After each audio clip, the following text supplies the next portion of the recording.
अगर अनावश्यक रूप से कोई गुंडागर्दी करने की कोशिश की तो सांसद बृजभूषण को तो पूरे देश में छुपने की जगह नहीं मिलेगी। उसकी रड़क और अड़क दोनों निकाल देंगे। उसका बाहुबली, हम बाहुबलियों से ही टकराते हैं। अनुराग ठाकुर जो आधी रात को पिछली बार समझौता करवा रहे थे कि हम समझौता नहीं करेंगे, मंत्रिमंडल में आप मंत्री हो और जो प्रधानमंत्री हैं ये वो कुणबा है जिन्होंने प्रधानमंत्री को हराया। भाई तेरी तो औकात क्या है, घुटनों के बल चला के लेके आएंगे, देख लेना। और ये बड़े शर्म की बात है, आज़ादी के बाद पहली बार ऐसा हुआ कि ओलंपिक से लेकर के और दूसरी अंतर्राष्ट्रीय प्रतियोगिताओं में भारत का प्रतिनिधित्व करने वाले, भारत के तिरंगे का सम्मान बढ़ाने वाले हमारे स्टार खिलाड़ियों को, पहलवान भाई बहनों को धरने पर बैठना पड़ा।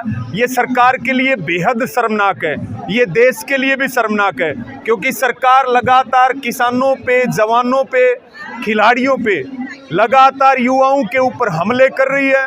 और सरकार कहीं न कहीं खिलाड़ियों का मनोबल तोड़ना चाहती है कि जो यौन शोषण का आरोपी है, जो बीजेपी का सांसद है और जो कुश्ती संघ का अध्यक्ष है, जिसके ऊपर एक लंबी लिस्ट 38 से ज़्यादा संगीन धाराओं के मुकदमे दर्ज हैं और वो यौन शोषण का आरोपी है, आज सुप्रीम कोर्ट के आदेश पर FIR के ऑर्डर हुए हैं। सुप्रीम कोर्ट के आदेश पे, यानी कि पूरी तरह से दिल्ली पुलिस मोदी और अमित शाह की पुलिस बनकर के काम कर रही है और पूरे देश में गुस्सा है, खास करके उत्तर भारत में बहुत गुस्सा है। और ये हमारी बहन बेटियों की इज्जत और अस्मिता की लड़ाई है। इसके लिए हमें जो भी निर्णय लेने पड़ेंगे, हम अंतिम निर्णय तक भी जाएंगे, लेकिन सरकार को घुटने टेकने पड़ेंगे, सांसद की गिरफ्तारी करनी पड़ेगी, कुश्ती संघ के पद से हटाना पड़ेगा और हमारी इन पहलवान बहनों को और हमारे भाइयों को न्याय मिलेगा। कुश्ती बचेगी। कुश्ती हमारे गांव का प्रतीक है, हमारी संस्कृति का प्रतीक है, हमारी भारतीयता की पहचान है और ये लड़ाई युवाओं के भविष्य और हमारी बहन बेटियों की अस्मिता की है। इसको हम लड़ेंगे। आज हम भी बहुत एक सब नौजवान साथियों के साथ, किसानों के साथ आए और आगे जिस भी प्रकार का निर्णय होगा हम मजबूती के साथ डटे रहेंगे। सरकार जो बेसिक मांग थी कि FIR कम से कम दर्ज हो, तो वो तो अब बोल दिया सुप्रीम कोर्ट में, फिर किस बात? देखिए, ये इस आंदोलन की एक नैतिक जीत है कि जब सारी सरकार चुप है और जब सारी सरकार सांसद बृजभूषण को बचा रही है, उस समय सुप्रीम कोर्ट से एक आस थी और सुप्रीम कोर्ट ने FIR के ऑर्डर दिए। लेकिन हमारा मुद्दा आज भी, हमारे इन पहलवान बहनों का जो मुद्दा है वो है सांसद की गिरफ्तारी, क्योंकि उसमें यह भी देखना पड़ेगा कि FIR में कौन कौन सी धाराएं लगी हैं। एक खिलाड़ी उसमें 16 साल की है और पोक्सो एक्ट का मामला है, उसमें तो कानून ये कहता है गिरफ्तारी हो, पहले गिरफ्तारी हो, मुकदमा दर्ज हो, गिरफ्तारी हो, कुश्ती संघ का जो अध्यक्ष है उस पद से हटाया जाए, तब जाकर के ये लड़ाई पूरी होगी और केवल FIR होने से बात नहीं बनेगी। प्रधानमंत्री नारी शक्ति की बात करते हैं, बेटी बचाओ बेटी पढ़ाओ। आज खिलाड़ी महिलाओं की ये स्थिति हो गई कि FIR नहीं की जा रही, सुप्रीम कोर्ट का दरवाजा खटखटाना पड़ रहा है। देखिए, प्रधानमंत्री जी तो फोटो खिंचवाते हैं इन्हीं खिलाड़ियों के साथ। आज उनको खिलाड़ियों की आवाज नहीं सुनाई दे रही है और पूरी बीजेपी और पूरी RSS इस बात में लगी हुई है कि ये खिलाड़ी तो एक जाति से आते हैं, ये खिलाड़ी एक प्रदेश से आते हैं। ये राजनीति का दिवालियापन है। जब ये मेडल लेकर के आते हैं तब कहते हैं ये भारतीय हैं, यानी कि इतना दोगलापन जो है। इसलिए हमारी सबकी जिम्मेदारी बनती है, इन खिलाड़ियों ने तिरंगे का सम्मान बढ़ाया और हम इनका सम्मान बढ़ाएंगे तो ये देशभक्ति की एक पहचान है। और निश्चित रूप से किसान आंदोलन आपने कवर किया, 13.5 महीने तक चला। आज भी किसानों में वो ताकत है कि वो अपनी बहन बेटियों की रक्षा के लिए दिल्ली को चारों ओर से घेर सकते हैं। और ये जो सांसद बृजभूषण है ये बाहुबली है, गुंडा है, बदमाश है, 302 से लेके 307 तक के पर्चे दर्ज हैं। हम ये कह रहे हैं कि सरकार इन खिलाड़ियों की बात को सुने, सरकार उनकी बात को माने, नहीं तो सरकार का पूरे देश में विरोध होगा और यहाँ किसान आंदोलन की तरफ पक्के मोर्चे लग जाएंगे, यहीं लंगर चलेंगे, यहीं आंदोलन चलेगा और यहीं टेंट तंबू लग जाएंगे। तो सरकार के लिए भी बड़ा भारी होगा अपनी खाल को बचाना। संसद घेरने की तैयारी है, अब संसद घेरने की तैयारी है। देखिए, देश में तानाशाही हो रही है, देश में अडानी अंबानी का राज चल रहा है। देश में आप ये देखिए कि आम मोदी सरकार कहती है बेटी बचाओ बेटी पढ़ाओ। ये तो वो खिलाड़ी हैं जिनको पूरी देश और पूरी दुनिया जानती है। ये सड़कों के ऊपर बैठी हैं तो आम बहन बेटियों की सुरक्षा का क्या होगा। हरियाणा में शिक्षा ये जो खेल मंत्री है सरदार संदीप सिंह, वो यौन शोषण के आरोपी हैं जिनके खिलाफ वो बहन शिक्षा डागर लड़ रही है। उसके ऊपर जानलेवा हमला 2 दिन पहले करवाया गया। इसी प्रकार से बीजेपी भरी पड़ी है बलात्कारियों से, यौन शोषण के आरोपियों से। और आप ये बताइए कि एक सांसद को क्यों बचाया जा रहा है? क्या ऐसी बड़ी बात है जिसके कारण पूरी सरकार, पूरा आरएसएस और पूरी बीजेपी एक सांसद को बचा रही है? अभी हम कह भी रहे थे, यहाँ बोल रहे थे कि भाई दाल में काला है या पूरी दाल काली है। जो सरकार का रोल है उससे केवल यही नजर आता है। खेल मंत्री का भी बयान आया। खेल मंत्री कह रहे हैं अनुराग ठाकुर, जो आधी रात को पिछली बार समझौता करवा रहे थे, कि हम समझौता नहीं करेंगे। हम उनको ये कहना चाहते हैं, जिस मंत्रिमंडल में आप मंत्री हो और जो प्रधानमंत्री हैं, ये वो कुणबा है जिन्होंने प्रधानमंत्री को हराया है।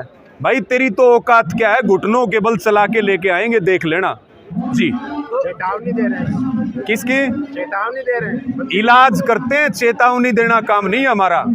हम तो इलाज करते हैं। और कोई इस बात को समझे तो समझे, ना समझे तो फिर समय अपने आप बताएगा जी। पीटी उषा जी ने कहा है कि जिस तरीके से प्रदर्शन पे उतरे खिलाड़ी, देश की बदनामी हो रही है पूरे विश्व स्तर पर। देखिए, हमारे पास आना चाहिए था। देखिए, पीटी उषा जी बहुत बड़ा नाम है खेलों में और उनका सम्मान भी सारा देश करता है। अब वो ओलंपिक संघ की अध्यक्ष बन चुकी हैं, भाजपा की सांसद बन चुकी हैं। अब वो पुराने दिन भूल गई जब उनके ऊपर जुल्म हो रहा था।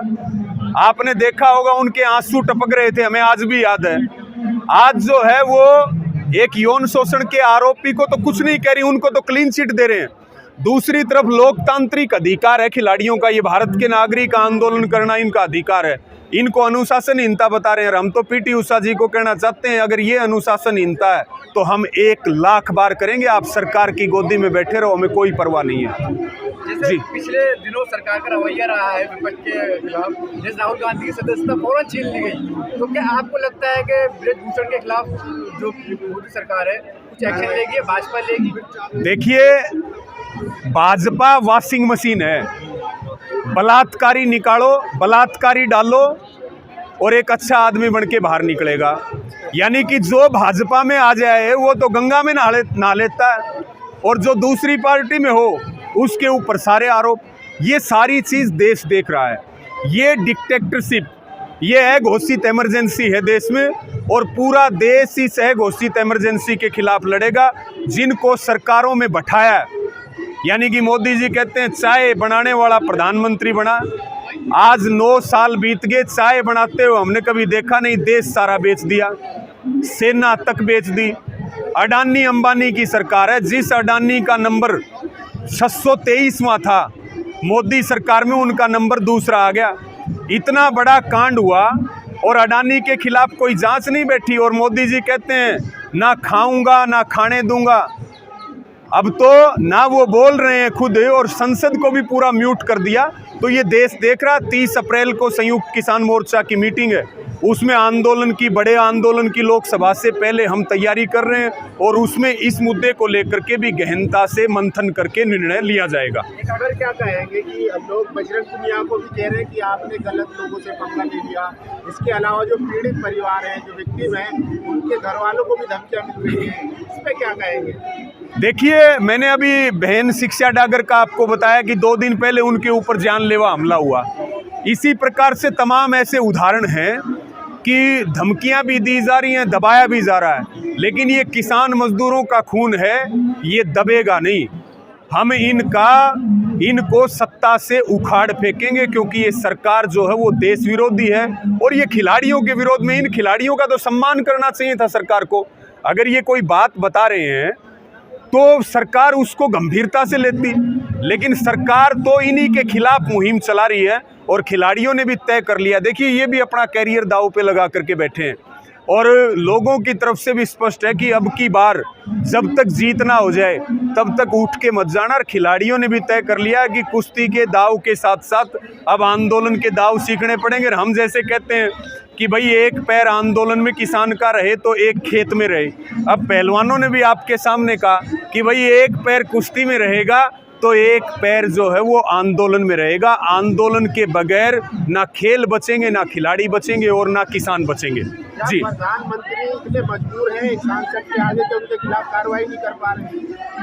देखिए ये बड़ा इसकी ठीक प्रकार से जांच हो जाए। एक जांच कमेटी बनी थी 2.5 महीने पहले, तो उस जांच कमेटी ब्रिजभूषण कह रहे थे, मैं कल सुन रहा था उनको कि देखिए जांच कमेटी ने भी हमें क्लीन चिट दे दी। यानी कि जांच कमेटी की रिपोर्ट और किसी ने नहीं देखी, केवल ब्रिजभूषण ने देखी है। यानी कि ये सारा खेल एक है। और आप कैसे उन्होंने रिपोर्ट देखी, कितना गंभीर मामला है। उन्होंने रिपोर्ट देखी कैसे, जबकि किसी के पास रिपोर्ट नहीं। आप लोगों मीडिया के पास भी वो रिपोर्ट नहीं आई, लेकिन वो रिपोर्ट ब्रिजभूषण के खिलाफ है। हम ये कहना चाहते हैं ब्रिजभूषण को, यहाँ तमाम तरह की धमकी दी जा रही है, दबाव दिया जा रहा है। अब ये पूरा देश खिलाड़ियों के साथ खड़ा हो चुका है। अगर अनावश्यक रूप से कोई गुंडागर्दी करने की कोशिश की तो सांसद ब्रिजभूषण को तो पूरे देश में छुपने की जगह नहीं मिलेगी। उसकी रड़क और अड़क दोनों निकाल देंगे। उसका बाहुबली, हम बाहुबलियों से ही टकराते हैं। जी, बीजेपी की जो ताकत है वो तो आप भरभर के दे रहे हो। बीजेपी का जो वोट है हरियाणा में 10 की 10 सीट हरियाणा उसकी है, बीजेपी की है, इसके लिए क्या कहोगे? देखिए वो तो हर साल 2 करोड़ नौकरी देंगे। पुलवामा के शहीदों के नाम पे हवाई चप्पल वाला हवाई जहाज में बैठेगा और ना जाने कितने क्या वादे किए हैं। वो चीज़ अब बहुत दूर की बात है। अब ये देश सच्चाई जान चुका है। भाई जो 10 दे सकता है ना, वो 10 की 10 छीन भी सकता है। ये बात भी ध्यान रखिए। अभी चुनाव आने वाले हैं। जी।